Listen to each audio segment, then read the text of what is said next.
तो एक ख्याल दिमाग में अचानक से कौंधा तो सोचा आपके साथ साझा करूं, शायद आप उस ख्याल से रिलेट कर पाए। ख्याल कुछ इस तरह है कि मुझे ऐसा लगता है कि जब तक जिंदगी में जद्दोजहद चलती है, जब तक जिंदगी में समस्याएं होती हैं, तब तक सब ठीक रहता है।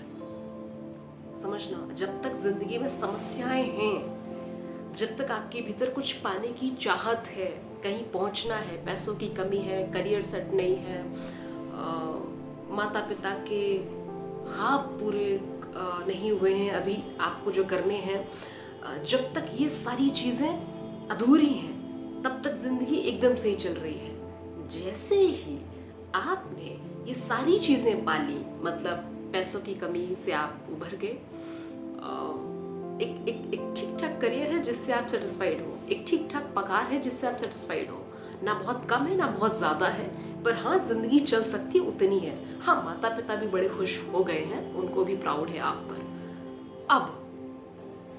अब एक अलग दुख की शुरुआत होती है, जबकि होना क्या था, यहाँ पर पहुंचकर जो सारी मशक्कत होती है मिडिल क्लास की, कि सबसे पहले एक एक पैर रखने की जगह बनाओ, मतलब करियर को ठीक कर लो, एक पगार अच्छी कर लो, 10,000 से शुरू करके अगर आप लाख तक पहुंच जाते हो तो एक महान सक्सेस माना जाता है। ठीक है, अगर आप वहां तक पहुंच गए हो, शादी हो गई है, अच्छा सा परिवार है, अच्छी जगह रह रहे हो, तो जितने भी मिडिल क्लास के सपने होते हैं, जो अगर वो सब पूरे हो गए हैं, फिर तो शांत हो जाना चाहिए। लेकिन फिर एक गजब दुख की शुरुआत है। कैसे दुख की शुरुआत है? वो ऐसे दुख की शुरुआत है कि फिर भीतर अलग सा खालीपन है, क्योंकि अब जद्दोजहद नहीं है, अब तड़प नहीं है, अब कुछ पाने का एक आप समझ रहे हो ना, क्योंकि अब अब ऐसा नहीं है ना कि अब कोई पड़ाव नहीं है। नाउ तो you are have achieved almost everything, क्योंकि जो भी आपने प्लान किया था, जो भी आपकी बकेट लिस्ट में ख्वाहिशें थी कि ये पाना है, ये वाली जॉब, ये वाला, ये शादी, जो भी सब एक लेवल तक पहुंच गया है। फिर आप अपने भीतर झांकते हो और पाते हो कि आप खाली हो, बहुत ज़्यादा खाली और बहुत ज़्यादा दुखी हो। तो सब खराब हो गया, जितना भी पाया, जितना भी सफर रहा। और ऐसा होगा ही होगा, ऐसा होगा ही होगा, आप इससे बच नहीं पाओगे।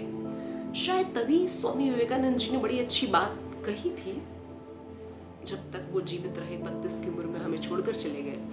तो उन्होंने एक बात कही थी कि हम सबको ना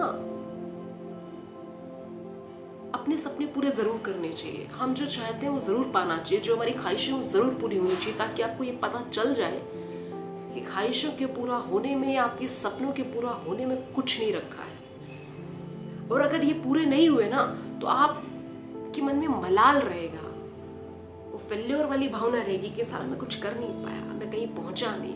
लेकिन जब आप ये पहुंच जाते हो ना, जितने भी पड़ाव आप पेपर पेन की सहायता से तैयार करते हो, तो जब आप ये अपनी गोल सेटिंग करके पूरा गोल्स वगैरह सब अचीव कर लेते हो, तब आपको जो एहसास होता है कि यहाँ तो कुछ नहीं रखा है, तब भीतर से जीवन को लेकर के अलग सी फिलॉसफी जागती है आपके भीतर, जीवन को जानने की जिज्ञासा जागती है, पर्पस, आप मीनिंग ढूंढने के लिए निकलते हो। क्योंकि जब तक रोटी क्लियर नहीं है ना, प्लेट में खाना नहीं आ रहा है, पहनने को कपड़े नहीं है, उधर पेरेंट्स खुश नहीं है, तब तक ना पर्पस समझ आएगा, ना लाइफ का मीनिंग क्या है ये समझ आएगा, ना हम यहाँ धरती पर क्यों, ना ये समझ आएगा, कुछ नहीं समझ में आएगा, क्योंकि पहले रोटी चाहिए। लेकिन जिस दिन आपके पास रोटी आ गई, जिस दिन आपके पास वो सारी सुख सुविधाएं हुई जो आपको लगता है कि होनी चाहिए एक अच्छे जीवन के लिए, उसी दिन से बस जीवन में बहुत अलग वाला खालीपन है, उदासी है, दुख है। और ये है, मैंने अपने एक्सपीरियंस ये समझा है कि जब हम कोई चीज़ पाने की कोशिश करते हैं, लेट्स से नौकरी का उदाहरण ले लेते हैं, नौकरी नहीं होती तो हम फड़फड़ाते हैं, नौकरी नौकरी नौकरी। जब नौकरी मिल जाती है तो क्या आप खुश हो जाते हैं? नहीं होते हो। या कोई भी चीज़ आप लव की अगर बात करें, जब कोई जिंदगी में नहीं होता है तो आप फड़फड़ाते हो, जब कोई होता है तो खुश हो जाते हो क्या? तो मोटा मोटा यही है कि जितने भी लोगों को सारी सुख सुविधाएं पहले से ही मिल गई, जैसे महात्मा बुद्ध को सारी सुख सुविधाएं पहले से मिली, वो राजा के पुत्र थे।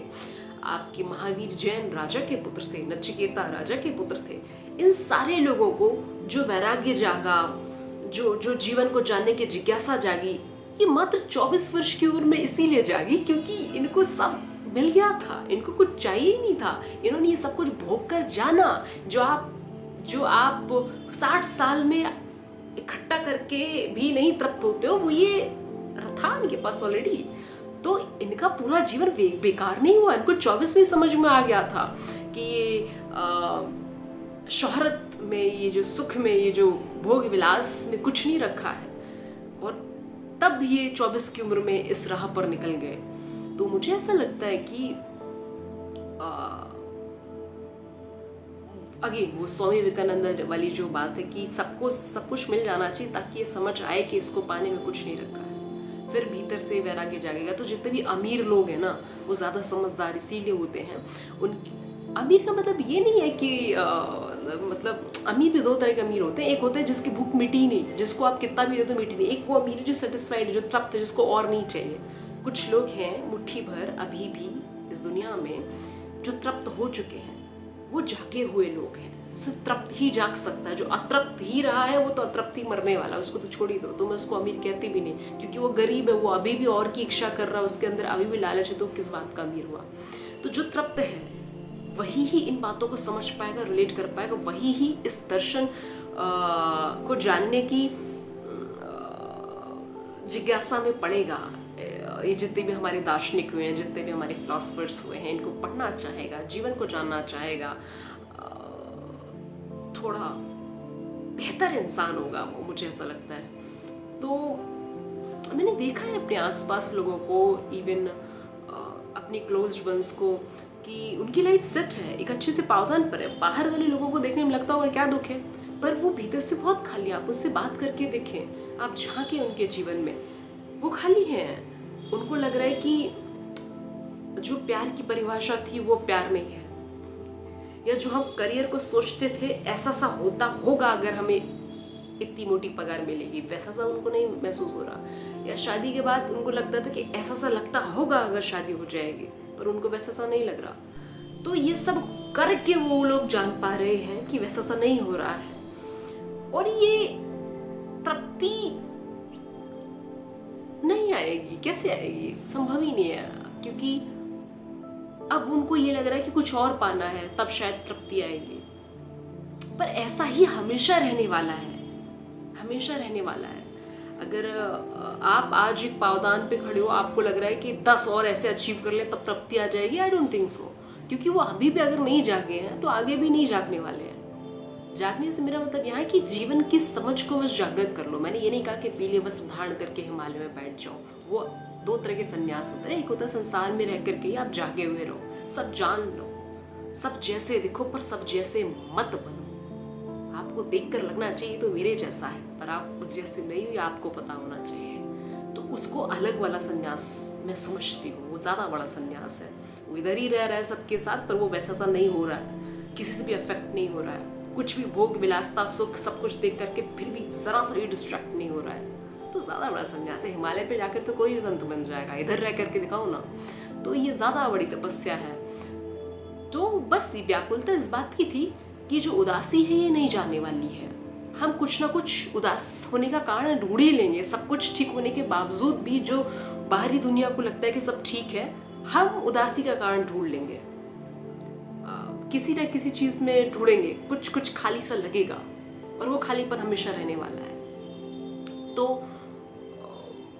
शायद मोरल ऑफ द स्टोरी ये है कि अगर आज आपके पास कुछ नहीं है और आप फड़फड़ा रहे हो कुछ पाने के लिए, तो आप तो दुखी हो ही। जिसको सब कुछ मिल गया है, या जो आपको लगता है कि तृप्त है, वो भी तृप्त नहीं है, उसने भी अलग दुख खोजे हुए हैं। आपको कैसे पता कि सोशल मीडिया पे जो दिख रहा है, या आप जो यूट्यूब में देख रहे हो, या जो बड़ी सी गाड़ी, बड़ा सा बंगला, सुंदर सी बीवी, या सजा सुंदर सा पति ले लो, तो आपको लगता है कि वो सुखद जीवन जी रहे हैं, या फिर वो बड़े तृप्त हैं। उन्होंने उदासी का एक अलग कारण खोजा हुआ है। तो बस यही है।